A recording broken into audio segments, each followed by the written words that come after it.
એક વાત તમને આજે છેલ્લે કહી દઉં, તમારા ખીચામાં લઈને જાજો. અત્યારે દુનિયામાં કથા લાઈવ થાય છે એટલા માટે ને ગામમાં બેઠા અત્યારે વર્તમાન સમયની પરિસ્થિતિને હવે વાત કરું. ઘણા બધા માણસો ઘણી બધી જગ્યાએથી તૂટી પડે છે. માણસો કે અમે તૂટી પડ્યા, કોક અમને કે સામે ઓલો બેચાડો હમણાં તૂટી પડ્યો, ઓલો તૂટ્યો, ઓલી તૂટી. તૂટવાનો હમણાં બહુ ક્રેઝ છે.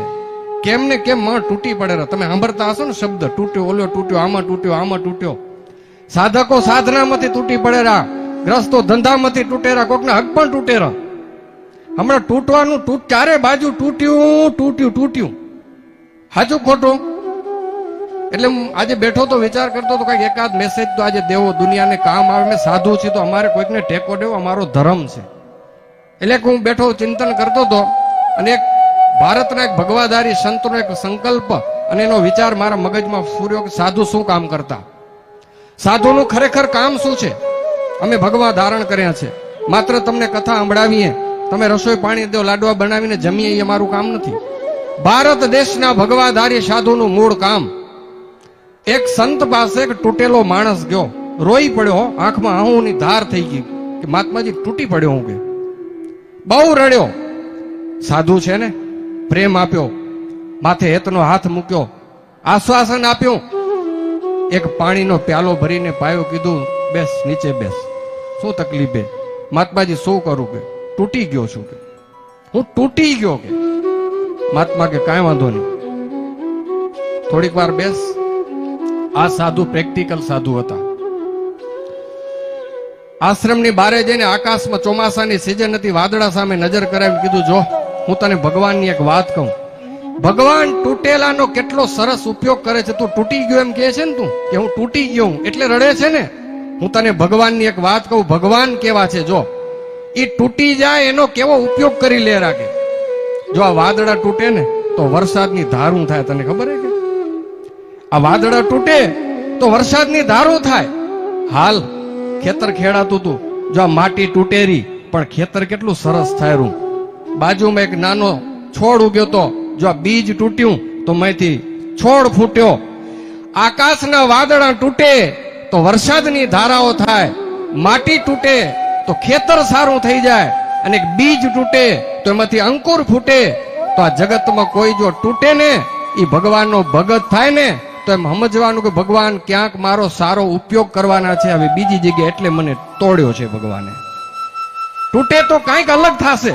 અને તમે ઇતિહાસના પાનામાં નજર કરજો, જેટલા તૂટ્યા છે ને એ જ કંઈક કરી ગયા. ઘણાના તૂટી ગયા ને તો પછી હાવ નમાલા થઈને ફરે પડે, હવે મારું શું? તારું કોણ? તારા ભગવાન. અને ભગવાન જયારે તોડે છે, કોઈકની સાથેથી છૂટું કરે છે ને, ત્યારે એ વિચાર આવવા જો કે ભગવાન ક્યાંક મને મારો હવે સારો ઉપયોગ કરવાના છે કોઈક નવી જગ્યાએ. એટલે જ આમ થયું છે. કેદી હરોડવાનું નહીં, ગમે એમ થાય, ન ઘટે ઘટના એના પહેલા એલર્ટ રહેવાનું, અને ઘટી ગયા પછી મોજમાં રહેવાનું. થઈ જ ગયું, હવે શું કરવાનું? મહારાજ કે પાયખાનામાં પડી ગયા પછી પડ્યા ન રહેવાનું, નાહી ધોઈને રવાના થઈ જવાનું. પડ્યા નથી રહેવાનું, પડી ગયા તો પડી ગયા. આપણે નાનકડા હતા સ્કૂલમાં રમતે રમતે કંઈક પડી જતા, ગુડામ વાગી જાય તો શું પડ્યા જ રહેવાનું? એ કરીને ઉભા થાવ, રવાના થાવ, ફરી રમવા માંડી જાઓ. આ જગત છે ભાઈ, તૂટશું ક્યારેક, ક્યારેક ધંધામાં તૂટશું, સાધનામાં તૂટી પડે. ઘણી વખત ધક્કાવી જાય, કામ ક્રોધાદિકના વાવાઝોડા એવા આવે ને તોડી નાખે આપણને. પણ સ્વામિનારાયણ ભગવાને ફિલોસોફી આપી છે, તૂટેલા ક્યારે બેહી નથી રહેવાનું, ફરી હિંમત કરીને ઉભા થાવ. હજી આપણે પાસે બધું જ છે માનીને, અને હર હંમેશા વાત ધ્યાન રાખજો, તૂટેલાને હંમેશા હૂંફ આપવાની આપણું કામ છે. આ તૂટેલાને કોઈ દી મેણા ટોણા નહીં મારવાના, બે ખાલી એને હેતની વાતો કરવાની. આખા વિશ્વને માટે આ મેસેજ પહોંચાડજો. તમારા પરિવારમાં ક્યારેક કોઈક સભ્ય ઓછીતું બિચારું તૂટી પડશે તો તૂટેલાને ટેકો દેજો. આપણે એમ કે આવી પડ્યો ઘા ખાશે નહીં, આપણો એક ભાઈ છે, મારી એક બેન છે, મારી એક દીકરી છે, મારો એક શિષ્ય છે, એવો ભાવ રાખી અને તૂટેલાને ટેકો દેવો. એ જ એક સજ્જન માણસનું કામ છે.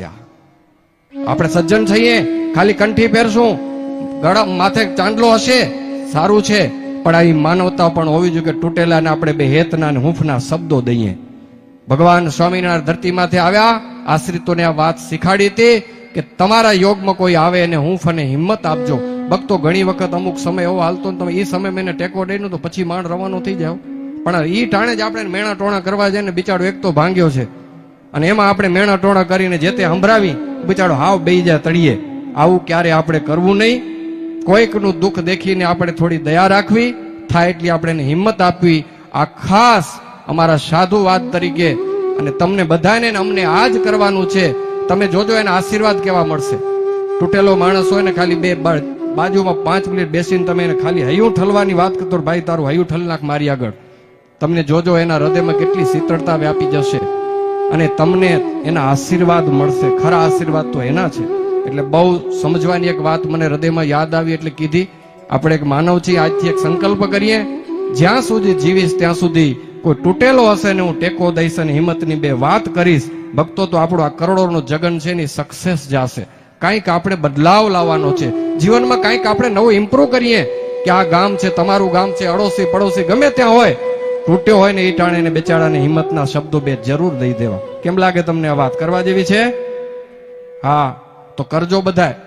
ભગવાનને હું પ્રાર્થના કરું હૃદયથી, આપણને કોઈ એવી સેવા આપે કે બેચારો કોઈ ભગવાનનો બાળક તૂટી ગયો હોય, કોઈ દીકરી તૂટી હોય, તો એને હેત અને હૂંફના શબ્દો દઈને આપે, એને હાથ આપીને ઊભા કરી લઈએ.